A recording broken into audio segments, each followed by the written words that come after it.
Usually happy and Postecoglou disappointed there as Wolves go to Tottenham and win by a final score of 2-1. That's now 3 straight Premier League wins for Wolves over Spurs. What about the top 4 odds? Well, here's a look at the updated way that the odds makers see the race for the top 4 finishing up. Aston Villa also winners today. For more on the top 4 race, I believe Frank Leboeuf is back with us now. But what do we make of Spurs here, Stevie? Pretty big letdown. Oh, no Frank. All right, we'll just wait for Frank for extra time. So it's all on you, Stevie. Spurs today? This was a classic of one team sitting tight, waiting to break on the opposition, and then hitting them. And boy, did they hit them hard. I mean, the fact that Wolves only scored 2 doesn't tell you the story of particularly the second half. Every time they broke, they looked as though they were going to score. You know, Sarabia had a couple of chances. The keeper has made 2, maybe 3 saves. 2 of them, he probably shouldn't have had a chance with them. Whilst Tottenham were just banging at the door, not really creating clear, open chances. I mean, it was just a classic smash and grab, defend, and then break with pace. And Tottenham couldn't live with it. And actually, you got to say, it's not really a surprise, because this Tottenham side is all about attacking. It's almost like defending is secondary.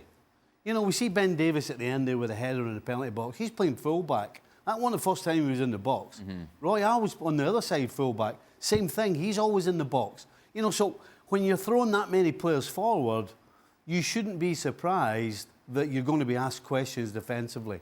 And when teams with, you know, a front line like Pedro Neto in particular, who's been fantastic this season, and Gomez coming late, I mean, just you're asking for trouble. And unfortunately for Tottenham, the way they play, they ask for trouble, and on days like this, they certainly get it. Based on today, how confident are you Spurs can see this thing out and grab that last top 4 spot?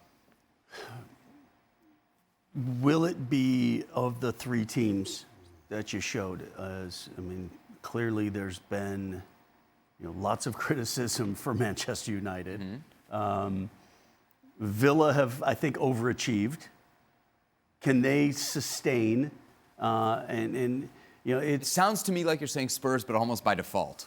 And I think Try to figure it out. Yeah. well, that's what I'm trying to figure out myself. Is somebody going to take that final spot, or is everybody else just going to give it to somebody for that final spot? And I think that's where, you know, I would have loved to have seen with the response from Villa today. You know, I think they beat Fulham.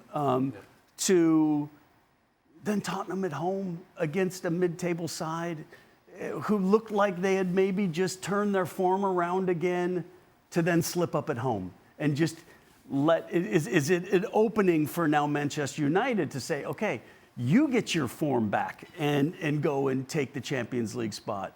And it is, to me, I think it is. Throw a blanket, throw whatever against the wall, and who's going to take it, or who's just going to give it to somebody?